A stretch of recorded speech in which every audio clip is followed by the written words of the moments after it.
పిఠాపురం నియోజకవర్గం గొల్లప్రోలు మండలం తాడిపత్రి గ్రామంలో 12వ జాతీయ చేనేత దినోత్సవం అత్యంత ఘనంగా నిర్వహించారు. ఈ కార్యక్రమానికి ముఖ్య అతిథిగా కాకినాడ ఎంపీ ఉదయ్ శ్రీనివాస్, ఎమ్మెల్సీ కొణిదెల నాగబాబు ఇచ్చేశారు. ముందుగా నాగబాబు చేతుల మీదుగా జ్యోతి ప్రజ్వలన కార్యక్రమం నిర్వహించారు.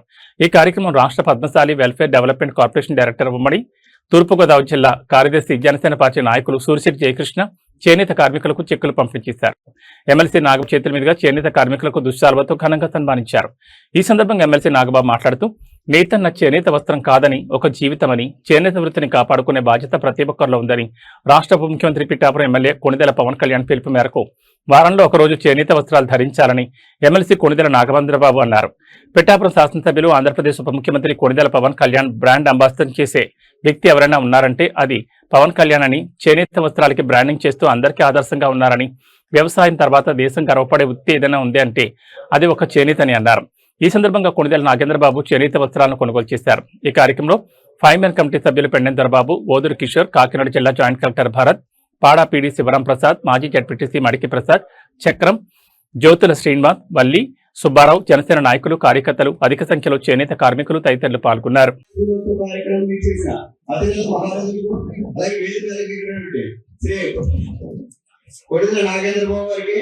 మా సోదరులు కాకినాడ పార్లమెంట్ సభ్యులు డైనమిక్ లీడర్ శ్రీ తంగెల ఉదయ్ శ్రీనివాస్ గారికి, అలాగే మాజీ శాసనసభ్యులు శ్రీ పెండెందర్బాబు గారికి, డిసిసి బ్యాంక్ చైర్మన్ రామస్వామి బాబు గారికి, అలాగే వేదిక ఉన్నారంటే అది చేనేత వృత్తి.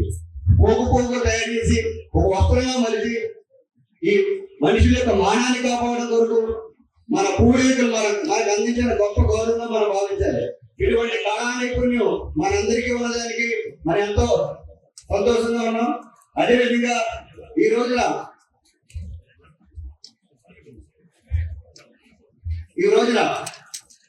పిఠాపురం నియోజకవర్గం ఒక పైలట్ ప్రాజెక్ట్ కింద మనకి తీసుకురావడం ముఖ్యమైనటువంటి శ్రీ తంగెల ఉదయ్ శ్రీనివాస్ గారికి ప్రత్యేకంగా ధన్యవాదాలు. ఎందుకంటే పవన్ కళ్యాణ్ గారు చెప్పిన వెంటనే సెంట్రల్ మినిస్టర్ గిరిరాజ్ సింగ్ గారి దగ్గరికి వెళ్ళి మా పిఠాపురం నియోజకవర్గానికి సుమారు 15 కోట్లతో ఒక పైలట్ ప్రాజెక్ట్ తీసుకురాలండి. ముఖ్య భూమి గ్రహించారు. వారికి కూడా చేనేత కులబంధువులు అందరితో ప్రత్యేక ధన్యవాదాలు తెలియజేస్తున్నారు. అదేవిధంగా ఇక్కడికి విచ్చేసిన నేతలందరికీ, అలాగే ఎంపీ ఉదయ్ శ్రీనివాస్ గారికి, భరత్ ఐఏఎస్ గారికి, సూర్యబాబు ఏడీ హ్యాండ్లూమ్స్ వారికి, పెండెందర్బాబు గారికి, తుమ్మల బాబు గారికి, జయకృష్ణ గారికి, అందరికీ, అలాగే చేసిన కూటమి నాయకులకి, వీరమహిళలకి అందరికీ హృదయపూర్వక శుభాకాంక్షలు. జాతీయ చేనేత దినోత్సవ సందర్భంగా అందరికీ శుభాకాంక్షలు తెలియజేస్తాం. చేనేత అంటే కేవలం వృత్తి కాదు, అది మన సంస్కృతికి ఊపిరి, మన వారసత్వానికి గుర్తు. నేతను లేస్తే వస్త్రం కాదు, తన జీవితం. అందుకే చేనేతను కాపాడటం ఒక పరిశ్రమ కాపాడటం కాదు, ఒక జాతి ఆత్మను కాపాడటం.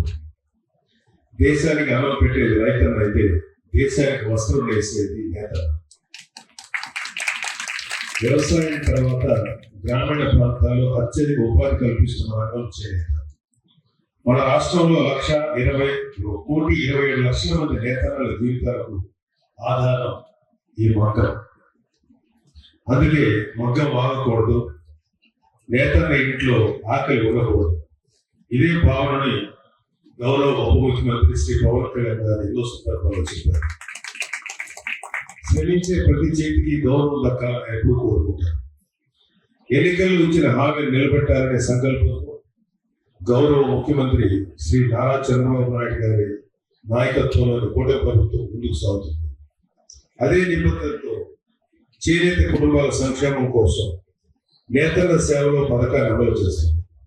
ఈ పథకం ద్వారా అర్హులైన ప్రతి చేనేత కుటుంబానికి ఏటా 25,000 రూపాయల ఆర్థిక సహాయాన్ని నేరుగా వారి ఖాతాల్లో జమ చేస్తుంది. ఈరోజు రాష్ట్ర వ్యాప్తంగా 71,536 మంది నేతన్నల కుటుంబాల ఖాతాల్లో 179 కోట్ల ఆర్థిక సహాయాన్ని ప్రభుత్వం జమ చేసింది. కాకినాడ జిల్లాలో 3,639 మంది నేతన్నలు ఈ పథకం ద్వారా లబ్ధి పొందుతుండగా మన గౌరవ ఉప ముఖ్యమంత్రి పవన్ కళ్యాణ్ గారి ప్రాతినిధ్యం వహిస్తున్నాం.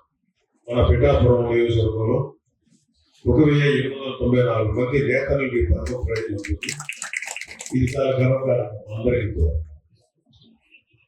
ఇది కేవలం ఆర్థిక సహాయం మాత్రమే కాదు, నేతల శ్రమకి ప్రభుత్వం ఇస్తున్న గౌరవం, వారి కుటుంబ భవిష్యత్తుకి అందిస్తున్న భరోసా. అంతేకాదు ఉచిత విద్యతో 50 ఏళ్లకే పెన్షన్, థ్రిఫ్ట్ ఫండ్, ముద్రా రుణాలు, వర్షాకాల వేతన నష్టపరిహారం, ఈ పెహచాన్ కార్డులు వంటి పథకాలతో అందరికీ నా హృదయపూర్వక నమస్కారం. వేదిక మీద ఉన్న ఎమ్మెల్సీ నాగబాబు గారికి, డిసిబి బ్యాంక్ మా జిల్లా అధ్యక్షులు అమర్బాబు గారికి, అలాగే బాబు గారికి, జేసీ గారికి, అలాగే కూటమి నాయకులందరికీ కూడా నా పేరు పేరున హృదయపూర్వక నమస్కారం. సో దీన్ని handlooms day, national handlooms day అనేది ఇంతకుముందు ఎప్పుడు గుర్తించలేదు.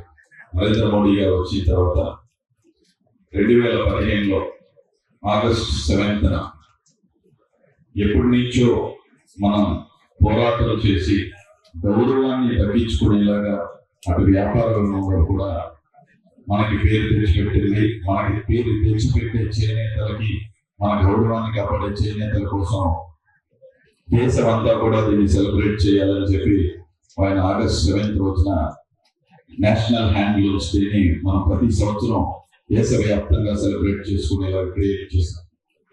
అలాగే ఈ కాకినాడ జిల్లాలో ఈ రోజు కూడా మనం నేతన్నలకి అందరినీ కూడా ఆదుకునే దిశగా, అంటే ఒకప్పుడు మగ్గం పెట్టుకుంటే ఆదాయం ఉండేది. కరోనా తర్వాత మగ్గం పెట్టుకున్నా సరే, భార్య భర్త ఇద్దరు కలిసి కష్టపడుతున్నా సరే 15,000కి మించి దాటే పరిస్థితి లేదు. నిజంగా ఒక పరిస్థితి ఏంటంటే, నేనే ఒక లోపలికి వెళ్ళి మాట్లాడి 2-3 ప్లేసుల్లోకి వెళ్ళి మాట్లాడి తెలుసుకోవడం జరిగింది. ప్రపంచంలో ఏదైనా సరే కార్ అయినా, వాచ్ అయినా హ్యాండ్ మేడ్ అని చెప్పి ఎక్కువ రేటు పెట్టాను. ఓన్లీ బట్టలు మాత్రమే హ్యాండ్ మేడ్ అంటే సరైన ధర రాకపోవడం నిజంగా బాధాకరమైన విషయం.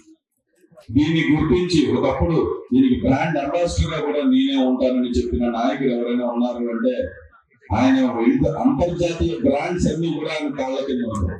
కానీ అలాంటి కాదు, నేను దీనికి బ్రాండ్ అంబాసిడర్ గా ఉంటానని చెప్పి ఈ రోజు కూడా ప్లెయిన్ నేతన్న కుట్టిన బట్టతోనే కుర్తా పైజామా కుట్టుకుని దాన్నే వేసుకుంటున్నారు మన అధినేత, అలాగే డిప్యూటీ సీఎం గారు పవన్ కళ్యాణ్ గారు. మనసులో ఎంత ప్రేమ ఉంటే అలా చేస్తారు. ప్రపంచంలో ఏ బ్రాండ్ అయినా ఆయనకి కావాలంటే రానంలో ఏదైనా ఉంటుందా? కానీ ఒక చేనేత కుట్టిన వస్త్రంతోనే ఆయన బట్టలు ధరించి దాంతోనే ఆయన డిప్యూటీ సీఎం గా ఎప్పుడు చూసినా ఒక సింపుల్ బట్టలతో ఉంటారు. నిజంగా అంత పెద్ద మనసున్న నాయకుడు మన అధినేత పవన్ కళ్యాణ్ గారు. అలాగే ఆ 15,000 వస్తుంది అంటే గౌరవబద్ధంగా ఉండవలసిన కుటుంబం. బయటికి వెళ్ళిపోయి ఏ పని టక్కని చేసేయలేము. మధ్యతరగతి కుటుంబంలో ఉన్న వాళ్ళు మనం టక్కని దానికి గవర్నమెంట్ గుర్తించే ఆదాయ అంటే ఒక హెల్ప్ చేసేలాగా చేత అందించే విధంగా 25,000 రూపాయలు నిర్ణయించడం జరిగింది.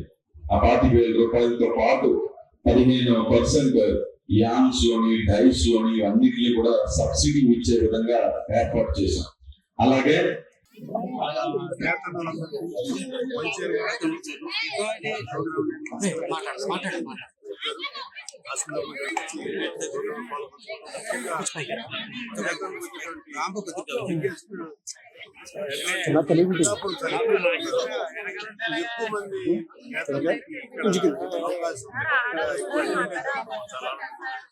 ఎస్కే